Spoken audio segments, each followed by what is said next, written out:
이번 시간은 토양 관련 문제를 한번 보죠. 토양 환경입니다. 1번.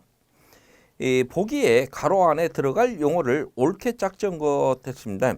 수경재배 시 작물의 양액 중에 가로를 우선적으로 흡수하면 이 pH가 상승하고 가로를 먼저 흡수하면 이 pH가 하강한다.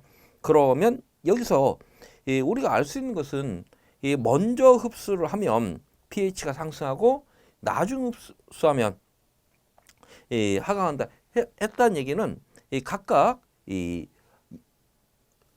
산성 물질이냐 아니면 알칼리 물질이냐 요걸 먼저 판단하시면 되겠습니다.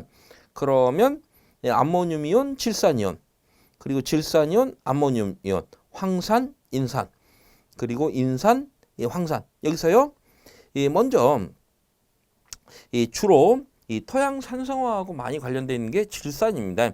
그래서 이렇게 이 질산 이온을 먼저 흡수하게 되면 pH는 상승할 것이다.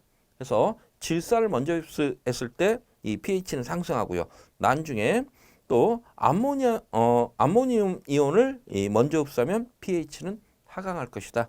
그래서 산성이 영향을 미치는 그러한 것들을 찾으시면 되겠습니다. 정답은 2번. 그리고 2번. 다음 중 토양의 기능이 아닌 겁니다. 1번에 생물질을 생산해낸다. 생물질 생산해내는 거 토양이 하는 역할 맞죠? 2번. 오염물질을 축적한다. 오염물질을 축적하는 게 아니라 이 정화하는 기능이 있습니다. 그래서 축적이 아니라 정화 이렇게 바꿔줘야 2번 지문 옳은 표현. 3번에 생물학적 서식지를 제공한다. 이것도 옳은 표현이죠. 그리고 자연 환경 변화에 대한 완충작용한다. 이 완충작용하는 거 이것도 옳은 표현. 정답은 2번. 3번 토양의 물리적 특성이 아닌 것 같습니다. 보수성은 물리적인 내용 맞고요. 2번에 환원성이라는 건 산화환원 이것은 물리적인 내용이 아니고 이 화학적인 내용입니다. 그래서 이 환원성은 이 화학적 특성과 관련이 있지 이 물리적 특성과는 연관성이 없다. 정답은 2번. 이 통기성이라든가 배수성 이것은 물리적 요인 맞죠? 4번. 다음 중 토양 공급량이 가장 많은 것 했습니다. 사토, 사양토, 식양토, 식토. 여기서 이 공급량은 지금 토양 알갱이가 적을수록 공급량이 많아집니다. 쉽게 얘기를 하면 요건 이제 그 상식적으로 봤을 때 쉽게 사토 쪽이 공급량이 많을 것 같은 느낌이 들어요. 왜냐하면 지금 사토 같은 경우는 흙 알갱이가 크죠. 그러다 보니까 이런 대공급이 많습니다. 하지만 전체 공급량 이런 식토, 점토 함량이 높게 되면 이 소공급은 많은데 작은 공급이 모여서 이 전체 공급량은 이쪽이 많습니다. 다시 말해서 이 토양 입자 하나하나의 표면적은 사토 쪽이 크지만 이 토양 입자 전체 표면적은 이 식토 쪽이 더 큽니다. 이 표면적이 크다는 얘기는 공급량이 더 많아질 수 있다. 그래서 정답은 이 4번입니다. 그래서 사토가 공급량은 가장 적습니다. 정답은 4번. 5번. 토양 삼상 중 구성 비율이 가장 큰 것. 그래서 토양의 삼상 하면 고상과 기상, 액상의 비율을 말했습니다.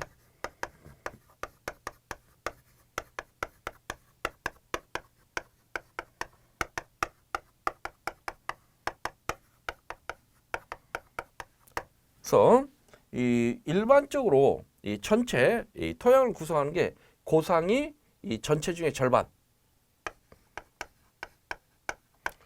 그리고 이 나머지 절반. 그래서 이 흙 알갱이 고체 상태가 절반에 나머지 공극이 이 절반. 그런데 절반 되는 공극 중에 이 기상과 액상의 비율이 어떻게 되느냐. 그래서 비가 많이 와서 물이 막 넘실넘실 차있다. 그러면 전체 공극이 전부 다 이 물이 채우고 있겠죠. 그런데 이 대공극에 있는 수분은 지하로 수면 내려가게 돼 있죠. 그래서 수면 내려가게 되면 결국 대공극은 이 기상이 채우고 이 모세공극, 소공극에만 액상이 남아있는 상태가 되는데, 그래서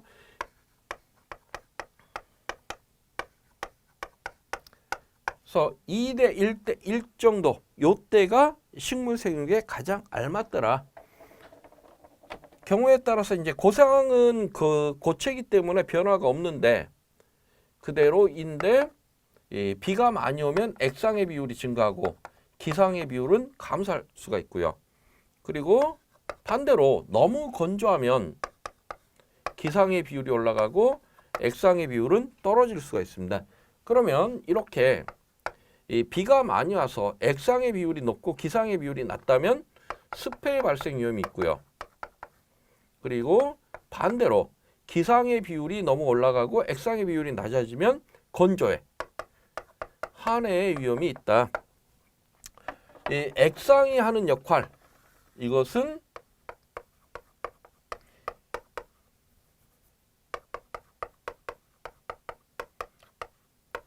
뿌리를 통해서 물과 양분을 공급하는 이러한 역할을 하고요. 기상은요, 뿌리에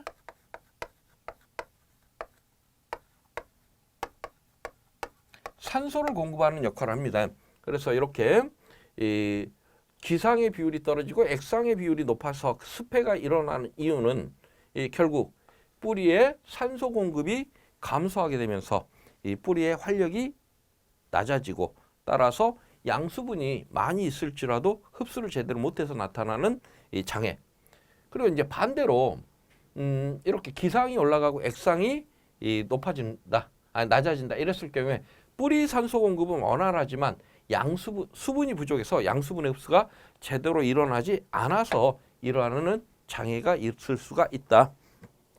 그러면 이 구성 비율이 가장 큰 거, 고상의 비율이 50%로 가장 클 것이다. 정답은 3번. 6번. 다음 중 점토 함량으로 보아 양토로 구분할 수 있는 것 됐습니다. 그래서 우리가 이 토성을 구분할 때 사토, 양토, 식토, 그리고 사토하고 양토 중간 사양토, 양토하고 식토 중간 식양토. 그런데 일반적으로 이 토성의 구분은 이 점토 함량을 기준으로 했습니다.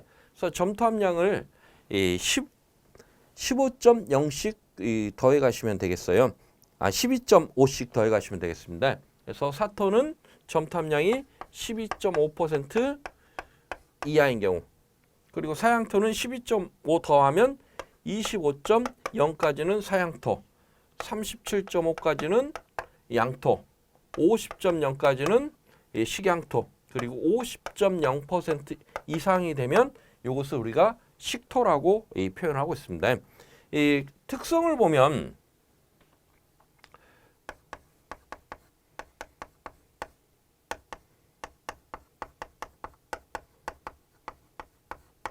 이 투수 통기성은 사토는 대공극이 많기 때문에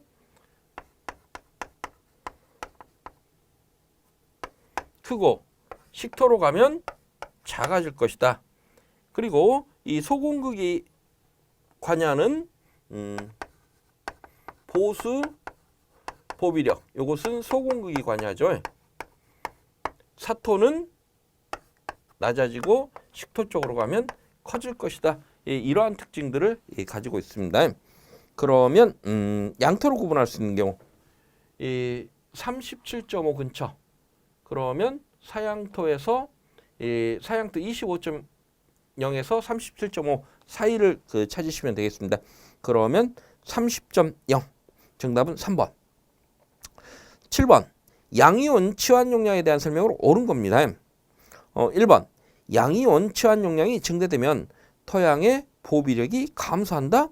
아니죠. 양이온 치환 용량이 증대되면 토양의 보비력은 증가합니다. 그래서 1번 틀렸고요.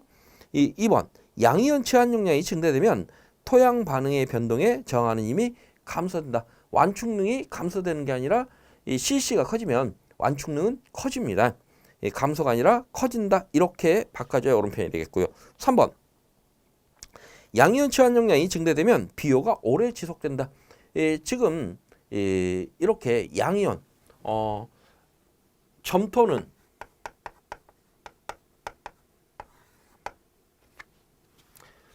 토양 콜로이드라고 해볼까요? 그래서 토양 콜로이드는 마이너스 이온 상태예요. 그래서 이 양분의 플러스 이온을 결합하는 이러한 성질을 가지고 있죠. 그래서 이 양이온 치환용량이 커진다라는 얘기는 플러스 이온을 가지고 있을 수 있는 양이 크다라는 얘기죠. 그래서 이렇게 양이온 치환용량이 커지면 플러스 이온, 양분으로 공급된 플러스 이온을 쥐고 있는 힘이 커지기 때문에 결국에 가서 비효가 오랫동안 지속될 수가 있습니다. 그래서 이제 우리 질소질 비료 같은 경우에는 암모늄태 질소 같은 경우에는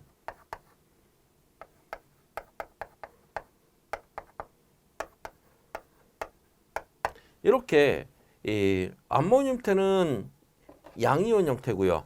질산태 질소는 음이온 상태예요. 그래서 이렇게 암모늄태 질소를 주게 되면 토양하고 이렇게 음이온하고 결합 상태로 해서 비효가 오랫동안 지속될 수 있다라고 했습니다. 그래서 정답은 3번 옳은 지문이 되겠고요. 4번. 양이온 치환용량은 토양 중에 점토 함량에 영향을 받지 않는다 했는데 이 토양의 점토 콜로이드가 결국 음이온을 띠기 때문에 음전하를 띠기 때문에 점토 함량이 많으면 양이온 치환용량은 커질 것이다. 4번이 너 역시 틀린 지문이 되겠습니다. 8번. 다음 중 CC 양이온 치환용량에 대한 설명으로 틀린 겁니다. CC는 콜로이드와 밀접한 관련이 있다. 옳은 표현이죠. 이 콜로이드 점토 함량이 많아지면 마이너스 이온이 많아지기 때문에 이 음전하를 띠고 있는 이 점토가 많아지면 결국 양이온 치환용량이 커진다라고 했습니다. 옳은 표현이죠. 2번.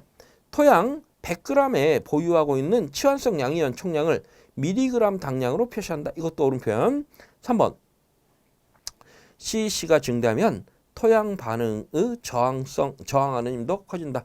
이 토양 반응에 저항하는 힘, 이것을 완충능이라고 표현했어요. 그래서 완충능은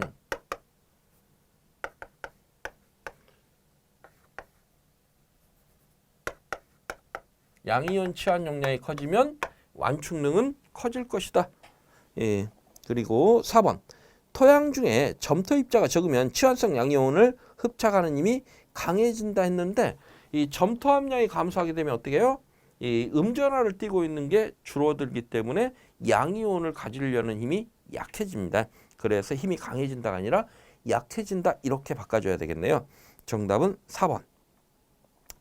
9번. 다음 중 점질 토양과 비교하여 사질 토양에서 자란 채소의 특징으로 옳은 것 했습니다. 1번. 지근 발생이 많다 했는데 이 사질토하고 점질토, 사토와 식토의 관계입니다. 그래서 이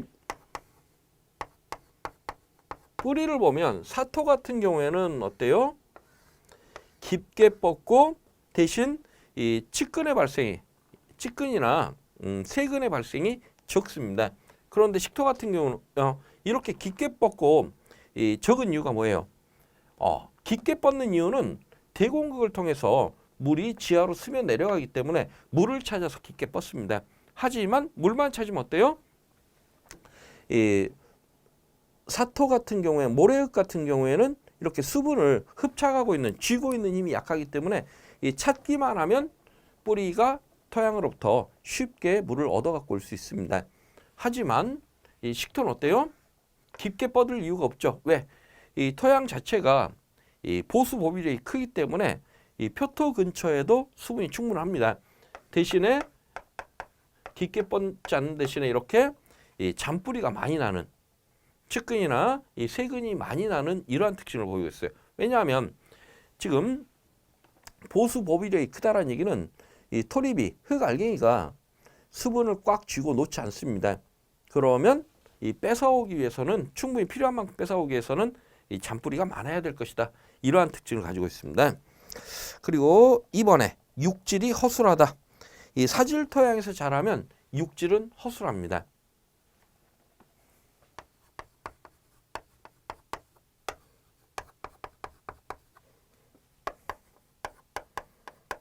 그래서 이렇게 우리가 재배한다라는 얘기는 결국 이 충분한 관수가 이루어지고 있는 상태라는 얘기인데, 관수가 이루어지고 있는 상태에서 사토에서는 이 과실이 필요한 만큼 수분의 공급이 원활하게 되지만, 점토에서는 어때요? 이 흙알이 꽉 쥐고 안 놓다 보니까 이 원활한 공급이 안 될 수가 있습니다. 그래서 허술하고 치밀하고, 대신 허술하기 때문에 저장성은 약하고 치밀하기 때문에 저장성은 커지는 이러한 특징도 있습니다. 그래서 3번에 저장성은 이쪽이 더 우수할 것이다. 이 수성성, 허술하기 때문에 수성성이 약할 것이다. 그래서 정답은 이 2번이 되겠네요. 10번, 다음 중 조직이 치밀하고 단단한 저작무 생산에 적합한 토양. 이 무도 역시 마찬가지겠죠. 그래서 이 식토 쪽에서 자라는 게 이 무도 역시 이 치밀하고 저장성이 클 것이다. 그러면 이 질참흑, 이 모래참흑, 모래흙, 참흑, 이 중에 가장 이 점토함량이 높은 것은요, 질참흑. 그래서 질참흑 쪽에서 생산된 이 무가 저장성이 크고 육질이 단단합니다. 정답은 1번. 11번, 다음 중 물주기가 어려운 지역의 사질 토양에서 재배가 바람직한 것 했는데, 이렇게 물주기가 어려운 이 사질 토양에서 재배가 바람직하다 하는 얘기는 결국 이 건조해, 수분 함량이 토양의 수분 함량이 낮아도 잘 자라는 품목을 골라라. 오이, 땅콩, 고추, 토마토. 여기서요, 내건성이 가장 강한 거, 땅콩이 가장 큽니다. 정답은 2번. 12번, 재배 작물에 적합한 토성으로 옳지 않은 것 했습니다. 지금 그 작물별로 이런 사토부터 이 식토까지 적합한 토양이 별도로 정해져 있어요. 그랬을 때 1번에 감자 사토부터 식양토, 사토부터 식양토 오른편이죠. 그리고 2번에 옥수수 사토부터 식양토. 옥수수는 사토부터 식양토, 이 전체가 아니고 여기까지가 아니고 옥수수 같은 경우는 양토부터 식토 사이입니다. 그래서 2번이 틀린 지문이 되겠습니다. 양파 사토부터 양토, 오이도 사토부터 양토. 정답은 2번. 13번, 지력 증진과 토양 조건과의 관계에 관한 설명으로 옳지 않은 것. 1번, 토양 반응은 중성에서 약산성이 알맞다. 오른편이죠. 그래서 이제 그 식물은 약산성, 특히나 이제 우리나라 같은 경우에 그 토양 교정 이 목표치가 6.5 정도 된다라고 그랬습니다. 그래서 약간 약산성 상태에서 작물 생육이 가장 알맞을 것이다. 1번 오른편. 2번, 습답에서는 유기물 함량이 많으면 오히려 해가 되기도 한다. 이 습답인 경우, 습답이라는 얘기는 이 토양의 수분 함량이 대단히 높은, 물 빠짐이 안 좋은 그러한 논을 의미하고 있어요. 그러면 이 물 빠짐이 안 좋다,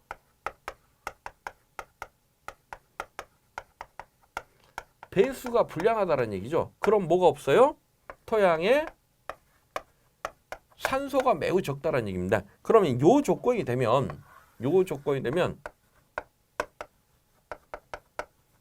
환원 상태가 돼요. 그런데 이렇게 산소가 매우 부족한 상태가 되면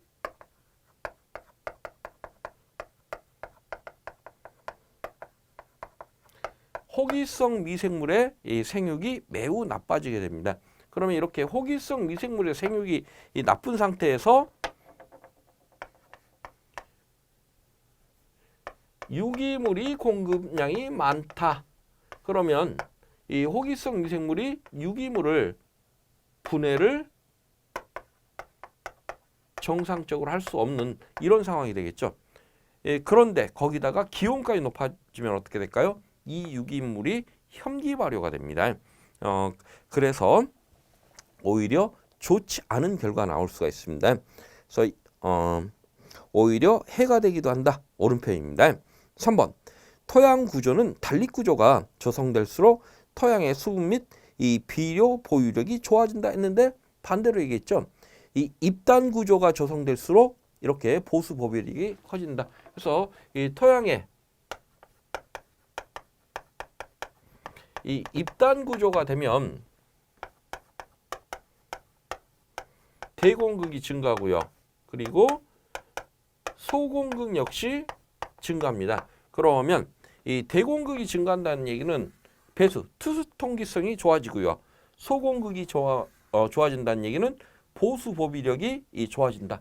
따라서 이렇게 이 고상과 기상, 액상의 비율에 이 2대 1대 1의 비율을 맞추기가 용이해지는 이런 결과가 나타나기 때문에 작물 생육에 알맞습니다. 그래서 3번이 틀린 질문이 되겠네요. 4번 토층에서 심토는 투수 통기가 알맞아야 하며 작토는 깊고 양호해야 한다. 오른편이죠. 정답은 3번.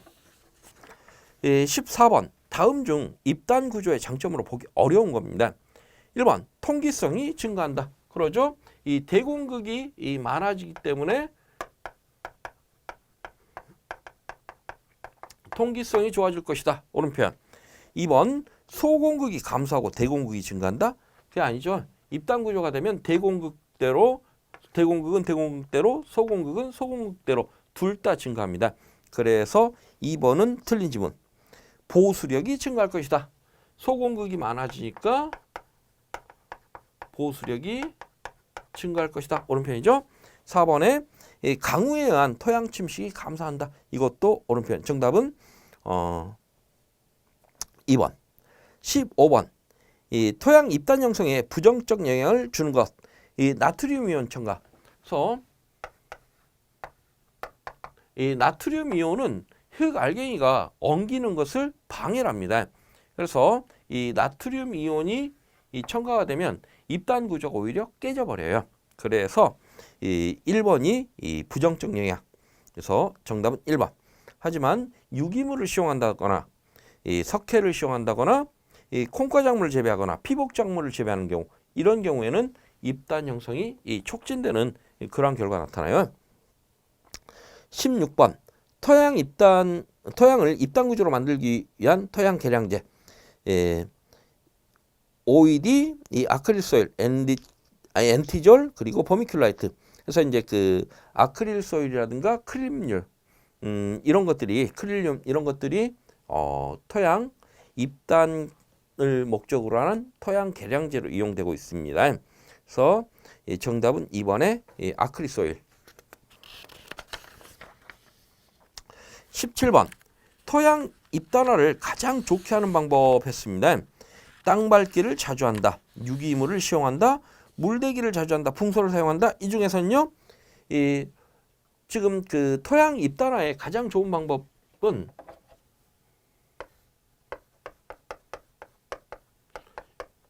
유기물 시용량이 많아지면 입단 구조가 좋아집니다. 그래서 정답은 2번에 유기물을 시용한다.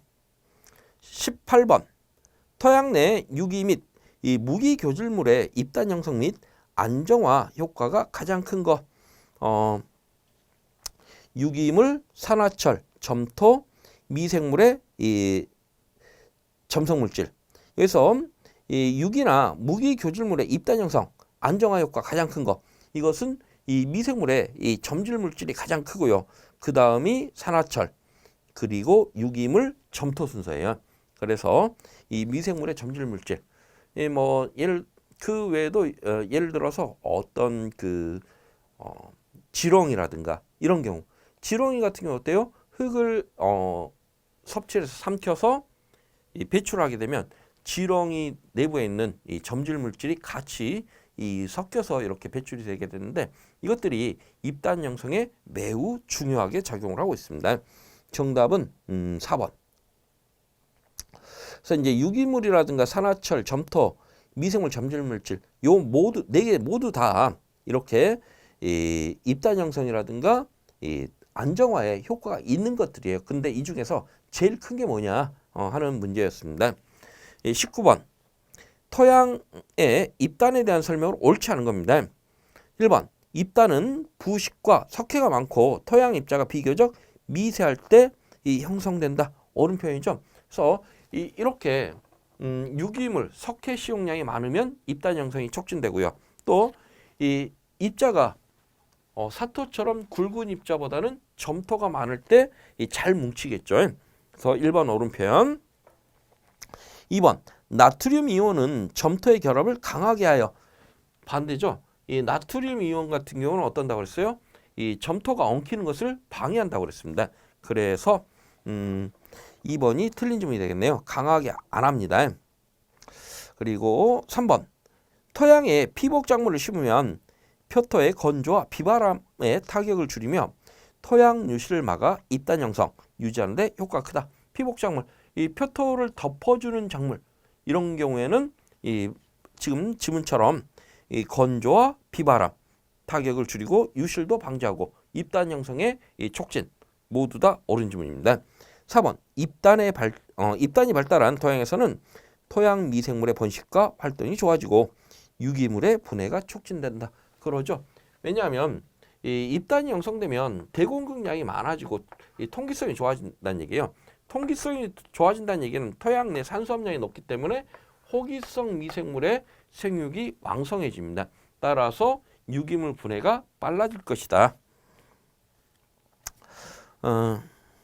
20번 토양 입단 형성과 발달을 도모하는 이 재배 관리가 아닌 겁니다. 1번 유기물과 석회 시용.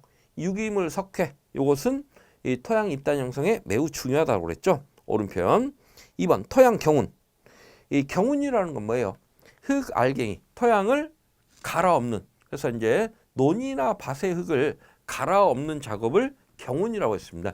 그런데 입단 형성이라는 것은 이 흙 알갱이가 뭉쳐 있는 게 이 입단 형성인데 결국 이렇게 자주 갈아엎으면 어때요? 뭉쳐 있던 것도 깨집니다. 그래서 잦은 경우는 이 입단의 파괴 요인이 됩니다. 그래서 2번이 이 재배 관리가 아닐 것이다.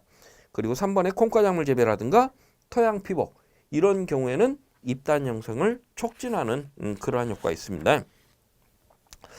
21번 pF값은 무엇을 나타내는가 했는데 이 pF값 토양 수분 장력이죠.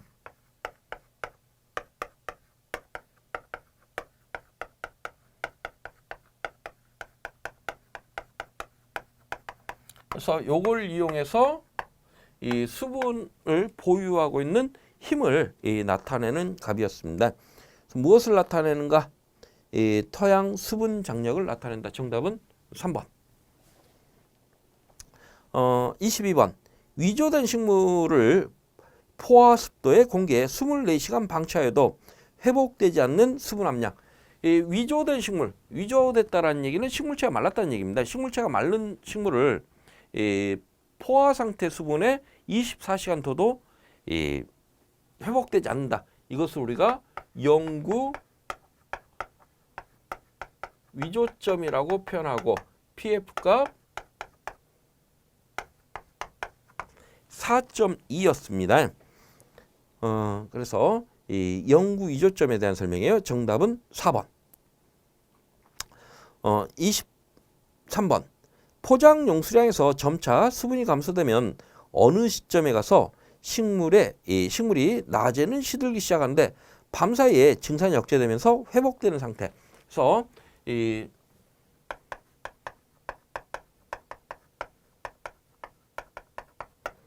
최대 용수량 요것은 토양의 전 공급이 물로 차 있을 때 이때를 최대 용수량이라고 이야기를 하고 그리고 그 다음이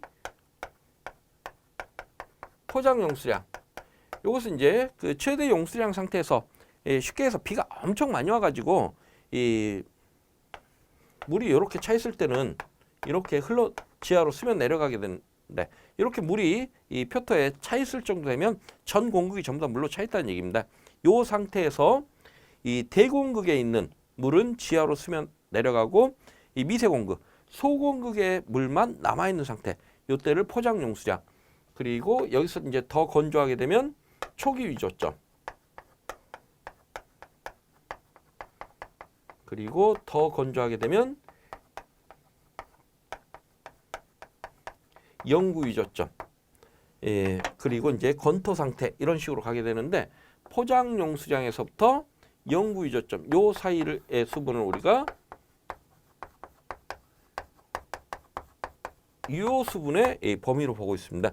그러면 우리 23번 문제처럼 포장용수량에서 수분이 점점 감소해서 이렇게 낮에는 시들고 밤에는 회복되는 이것을 우리가 초기 위조점이라고 표현하고 있어요. 정답은 1번. 24번. 다음 중 작물 생육에 이용할 수 있는 유효 수분의 범위로 올바른 것 됐습니다. 유효 수분. 포장용수량에서 영구 위조점 사이의 수분을 우리가 유효 수분으로 본다. 그러면 그렇게 되는 게 포장용수량에서 위조점 사이. 정답은 4번.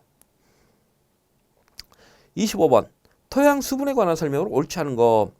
결합수는 이 식물이 흡수 이용할 수 없다. 흡수 이용할 수 없죠. 이 결합수는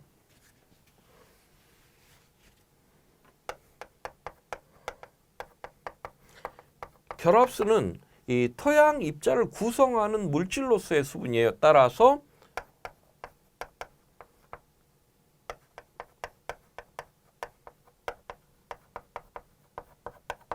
(105도로) 고온 가열 건조를 해도 이 토립으로부터 분리할 수 없는 수분, 이것을 결합수라고 합니다. 그러면 105도로 고온으로 가열 건조해도 분리할 수 없는 수분이기 때문에 당연히 이 뿌리는 흡수할 수 없겠죠. 그래서 이 흡수 이용할 수 없다. 옳은 표현이고요. 2번. 물은 수분 포텐셜이 높은 곳에서 낮은 곳으로 이동한다. 이것도 옳은 표현이죠. 그래서 물의 이동 상황을 보면 삼투압과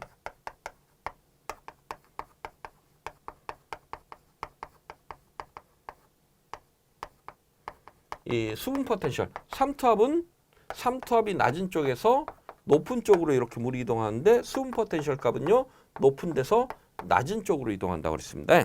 자, 2번도 옳은 표현. 3번. 이 중력수는 pF 7.0 정도로 중력에 의하여 지하로 흡수되는 이 수분이다 했는데 이 pF 7.0은 지금 완전히 토양이 건조된 상태입니다. 그래서 중력수는 pF 2.7 이하입니다. 그래서 3번이 틀린 질문이 되겠네요. 토양 수분 장력은 토양 입자가 수분을 흡착하여 유지하려는 힘이다. 그래서 이것을 pF로 나타내고 있습니다. 정답은 3번. 26번. 큰 공극의 물이 중력에 의하여 제거된 후 모세관 작용에 의하여 토양이 지니게 된 수분을 뭐라 하는가? 그래서 이 최대 용수량에서 대공극의 수분이 배제되고 난 다음에 남은 것, 이것을 우리가 포장용수량 이렇게 표현했습니다. 정답은 4번의 포장용수량. 27번. 작물이 흡수하여 이용할 수 없는 수분으로 105도로 가열하여도 분리시킬 수 없는 것. 105도로 가열해도 분리시킬 수 없다. 이것을 우리가 결합수라고 표현했죠. 그래서 정답은 4번. 다음은 28번. 우리 28번부터는 다음 시간에 이어서 진행할까요? 예, 수고들 하셨습니다.